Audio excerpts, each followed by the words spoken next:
Are you willing to put in the extra work, whether it's the learning or taking on the projects or being part of the meetings or asking the questions in order to prepare yourself to take that promotion? Because that's the uncomfortable thing that you have to do if you want that promotion. No one's going to hand it to you. And hard work alone won't get you there. It's taking the extra steps to really dive in and say, this is what I want to do. And these are the hard things I need to do in order to get that.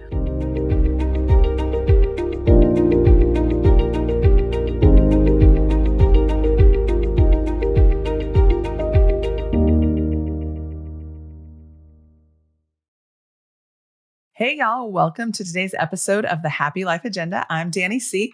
Today, I'm going to chat with you about a really important topic, getting comfortable with being uncomfortable. So this is everywhere. I can't seem to get away from this conversation or, threads and ribbons that align with this conversation. And it's because getting uncomfortable is actually the key to achieving great things and to really changing your life. But as humans, we have an innate desire to run towards the comfortable. And I am no stranger to wanting to be more comfortable. If you know me well, you know that public speaking and even the fact that I'm doing this podcast is really outside my norm. I tend to, be super in my head and afraid of these things and not wanting to be in front of people because what are they thinking? What are they saying? But to be honest, it's also been one of the most rewarding experiences to get outside from my computer and I'm meeting new people and having cool conversations. And so this mantra, getting comfortable with being uncomfortable, changed my life. A mentor said it to me at the beginning of 2024. And for those of you that know me, I am now on this journey where I am finding my purpose and I'm going to do things that fulfill me.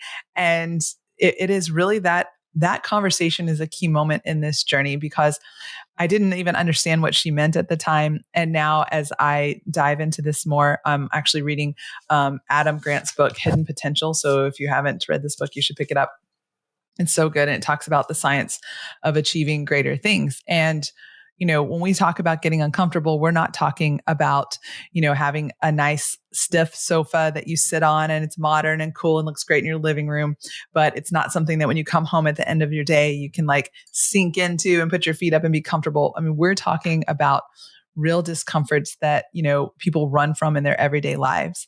And the big one that comes up for me, is speaking up in meetings or writing an article that has a slant that I feel will be really powerful, but an editor is like, nope, that's not the way to go.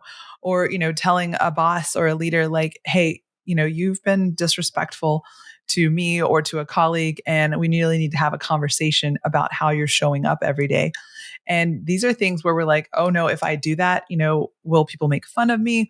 Will, they laugh at my ideas? Will I get fired? Will everyone hate the work that I put out there? And when we miss out on sales, even leaving a toxic relationship or a toxic workplace. What if you never meet anyone else? What if you never find another job? These are all the things that go through our heads and they're a discomfort that we want to run away from. So we stay in these, what perceivably comfortable positions because you have a job, you have income, you're able to put food on the table, but your life is passing you by in the meantime in this comfortable place. And so what things can you do to get uncomfortable right now that will really change your life? So let's go back and talk about the example of the meeting. Let's say you go ahead and speak up and you say your idea and someone laughs at you or someone tells you that that's a bad idea. Well, I'm going to say to you that the next uncomfortable thing that you'll have to do is think about looking for another job.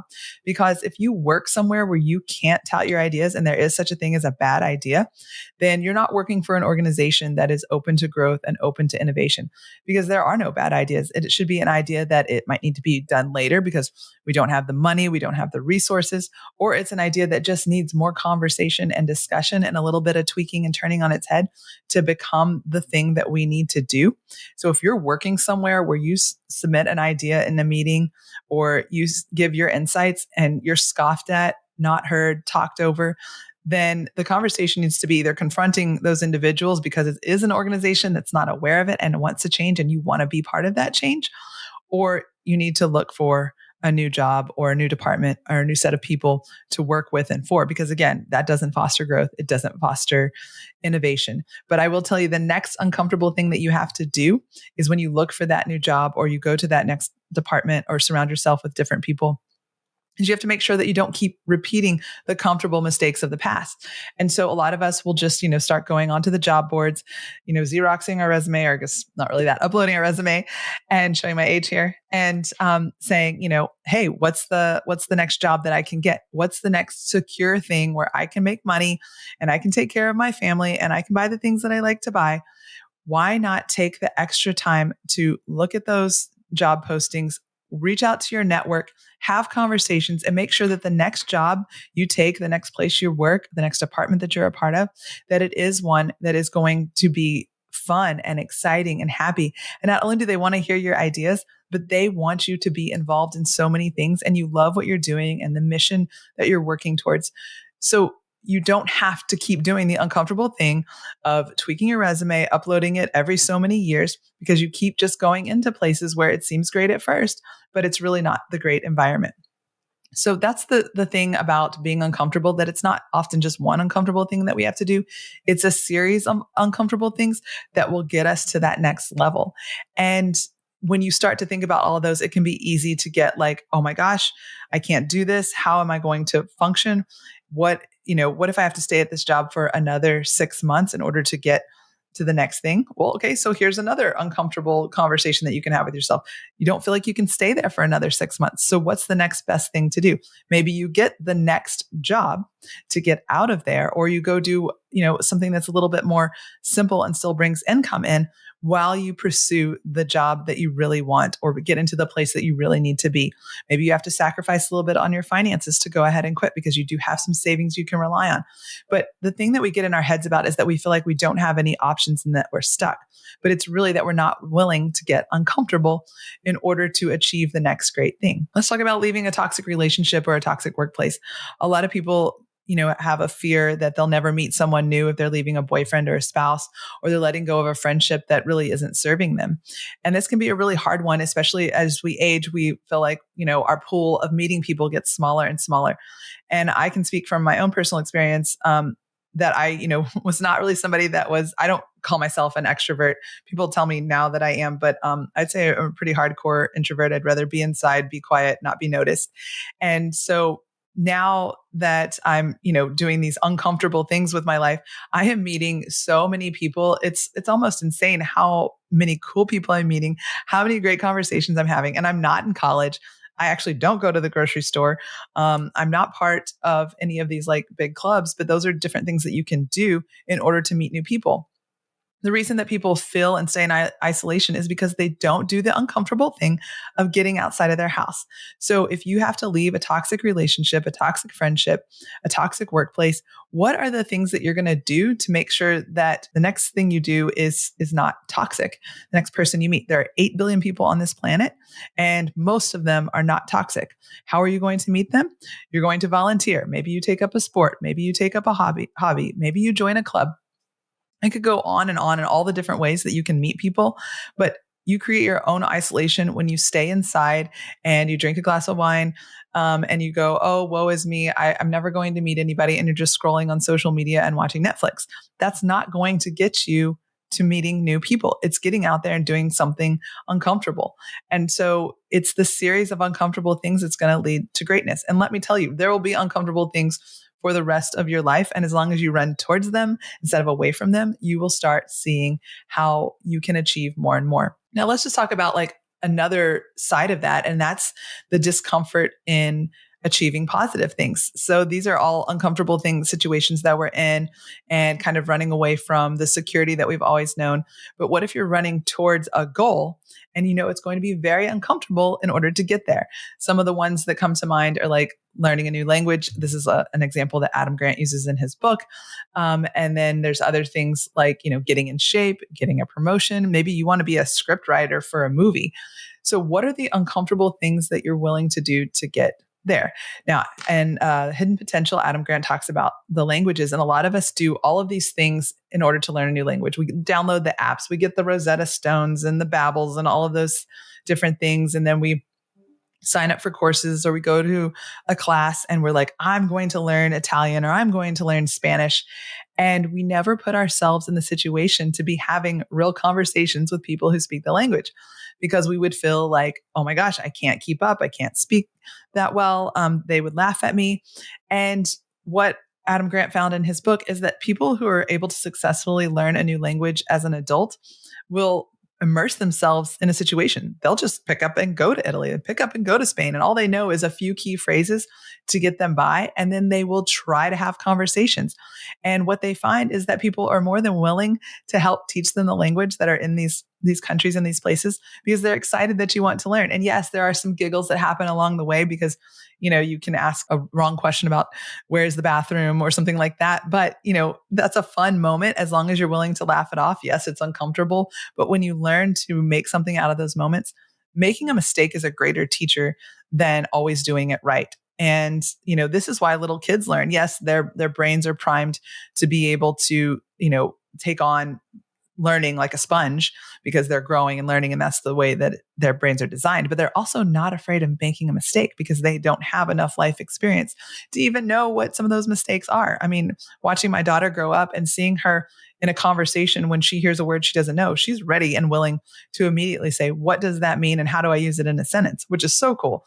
Whereas as adults, we kind of go like, oh, I don't know what that word means. Is everybody gonna make fun of me if I ask? And so it's that discomfort and being willing to put yourself in those moments and ask the questions so that you can learn. And, you've heard me talk about Joe Dispenza. He talks a lot about, the firing and wiring of the neurons in your brain. And when you start to put yourself in these uncomfortable situations and do these uncomfortable things and make the mistakes and over again, coach your brain into doing it the right way, then eventually it just becomes part of your anatomy and almost autonomic. So if you're trying to learn a new language, you're putting yourself in that situation and you're making the mistake over and over again, but you're learning how to improve every single time. By the time that you're great at it, your brain is like wired to just pull it up just like that. So that's why someone who learns a language in that way is going to be able to have the conversations much more fluidly and easily than someone who's learning in a classroom. And so let's talk about, some of the examples that I gave is like, if you want to be a script writer, you want to get a promotion. A lot of us think we have to go back to school and get our MBA or go take this fiction writers, screenwriters course before we can go and do the next cool thing.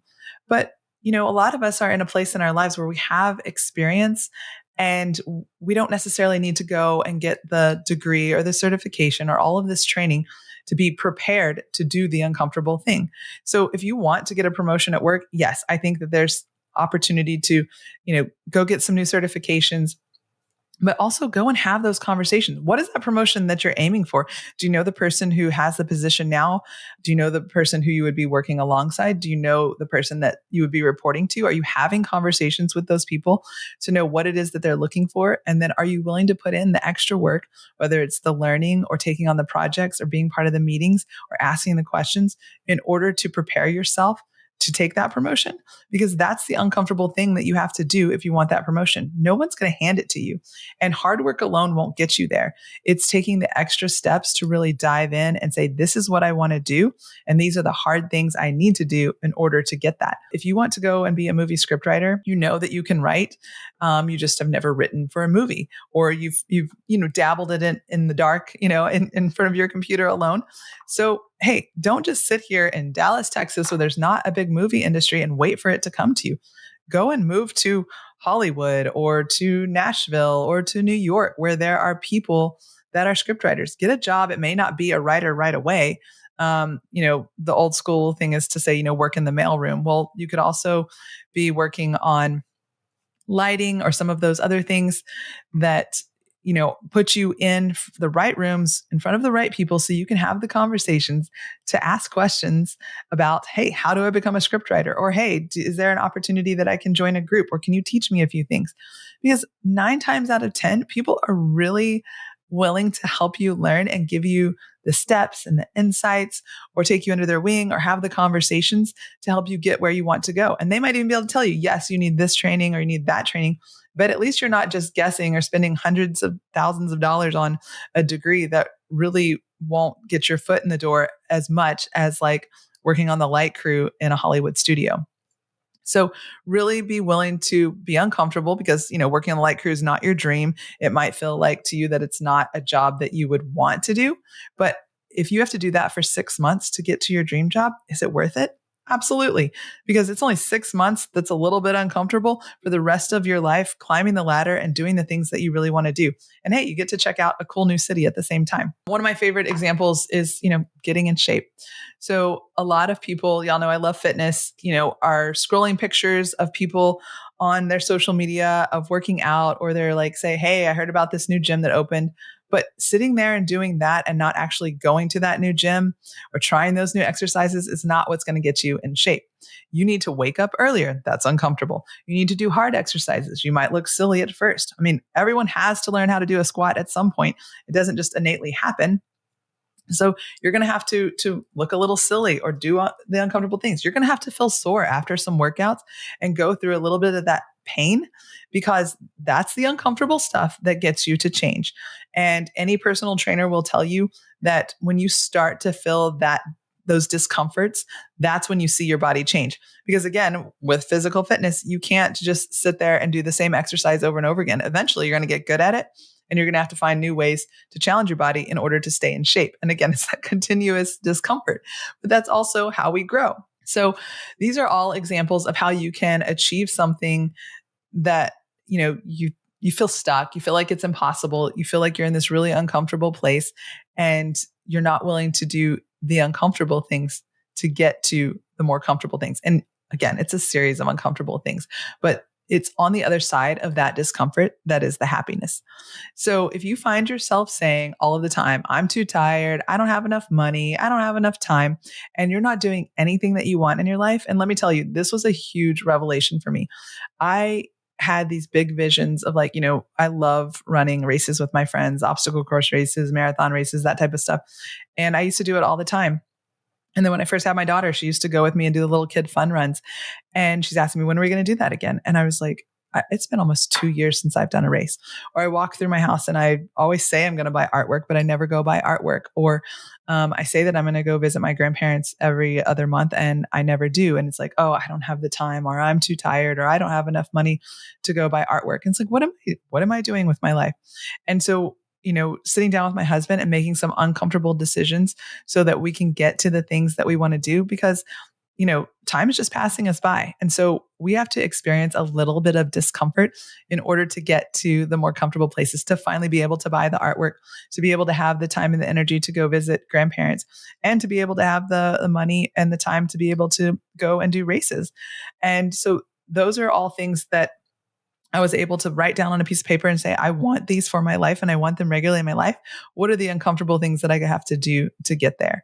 And if you need some help with, having these uncomfortable conversations, figuring out even what your goals are, that's really what the Happy Life Agenda is all about. I've just started this program called the Clarity Program, and it is really designed to help women say, what are these goals that I want to achieve? And how do I get clear on how I get there, what they are, and then, hey, guess what? What are the uncomfortable things that I have to do in order to achieve them? And we will walk you step by step through kind of a plan to be able to get through some of those goals and those uncomfortable conversations and those uncomfortable action items in order to achieve what you want to achieve. So take it from me, I'm in a really uncomfortable place right now, but I'm really excited about all the things that are happening in my life, and even some of the friends who are on a similar journey and listening to the uncomfortable things that they're doing and what's happening in their lives. It's really amazing. So I can't thank you all enough for tuning in today. And if you want to hear more of these conversations, make sure you subscribe below. And you can visit happylifeagenda.com to access some more resources. I've got a ton of blogs on there that a lot of the stuff talks about getting uncomfortable. There's one called Getting Uncomfortable with Being Uncomfortable that very specifically dives into this conversation. If you want to read more about it, I have the Clarity Program as a service. And then, of course, if you have any insights you want to share, you can fill out any of the forms on our website and I will get back to you, because if you have a story of discomfort that has turned into achievement, I would love to feature you on the podcast and have that conversation. So I'm Dani C. I will talk to y'all soon, and please make sure and subscribe below and follow us on social. Thanks a lot.